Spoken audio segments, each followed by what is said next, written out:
जब से ये दुनिया बनी है, तो जब से इंसानों में शऊर आया तो उन्होंने अपनी याद दहानी के लिए चीज़ों को कभी पत्थरों पर लिखकर महफूज कर लिया, तो कभी पत्तों पर, तो कभी किसी और चीज़ पर चीज़ों को लिखकर महफूज करते रहे। लेकिन जब दुनिया ने तरक्की करना शुरू की तो इस तरह इन चीज़ों में जिद्दत आई और इसी तरह कागज़ को मुतारिफ करवाया गया। तो जी हाँ, आज की वीडियो में हम बात करने जा रहे हैं खिलाफत अब्बासिया के उस बादशाह के बारे में जिसने अपनी खिलाफत के दौरान अपनी हुकूमत में दस्तावेज़ात को महफूज करने के लिए कागज़ को मुतारिफ करवाया, और उसने इसके पीछे कितनी कोशिश की और उसके पीछे इसकी कितनी मेहनत थी कि चीज़ों को कागज़ पर महफूज किया जाए, क्योंकि कागज़ पर लिखी चीज़ों का बहुत ज़्यादा उनको फ़ायदा था। तो आज की वीडियो में हम इन तमाम बातों का खुलासा करने जा रहे हैं, तो इस वीडियो को एंड तक ज़रूर देखिएगा। मैं आपका होस्ट राय यासिर और आप देख रहे हैं हमारा YouTube चैनल हिस्टोमेंट्री। तो चलते हैं वीडियो के बकिया हिस्से की तरफ। हारून रशीद के दौर में बगदाद अपनी किताबों की दुकानों के लिए बहुत ज़्यादा मशहूर था, जो कागज़ की तैयारी के मुतारिफ होने के बाद फैल गया। 751 ईस्वी में तालिस की जंग में अरबों के हाथों कैदी बनने वालों में चीनी कागज़ साज भी शामिल थे।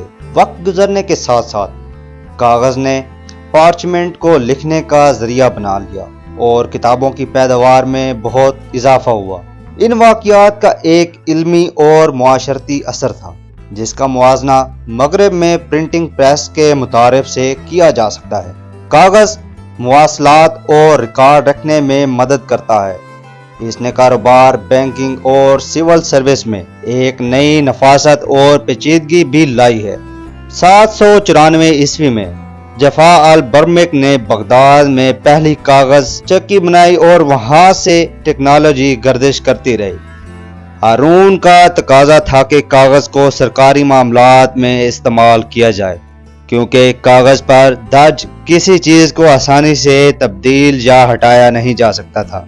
और आखिरकार बगदाद के कारोबारी ज़िला में एक पूरी गली कागज़ और किताबों की फ़रोख्त के लिए वक्फ कर दी गई। इस्लामी फ़लसफ़ा की आम तारीफ़ों में से एक इस्लामी सकाफ़त के फ्रेमवर्क के अंदर पैदा होने वाला फ़लसफ़ा का अंदाज़ है। इस्लामी फ़लसफ़ा इस तारीफ़ में ना तो ज़रूरी तौर पर मज़हबी मसाइल से मुतल्लिक़ है और ना ही सिर्फ मुसलमानों के ज़रिया तैयार किया गया है। अरस्तु पर इनके काम कदीम यूनानियों से इस्लामी दुनिया और मगरिब तक सीखने की तरसील में एक अहम कदम रखते हैं। वो अक्सर फ़लसफ़े की तहसीक करते हैं, इज्तिहाद की रूह में एक जानदार बहस की हौसला अफजाई करते थे।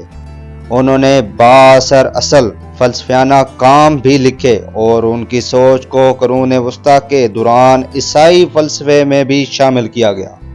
3 क़ियास आराई करने वाले मुफक्किरीन अल-किंदी, अल-फ़ाराबी और एवेसिना ने अरस्तु और नुप्लाटोनिज़्म को इस्लाम के ज़रिए मुतारिफ कराए गए दीगर नज़रियात के साथ मिलाया और उसके नतीजे में बाद में एवेंकिज़्म कायम किया।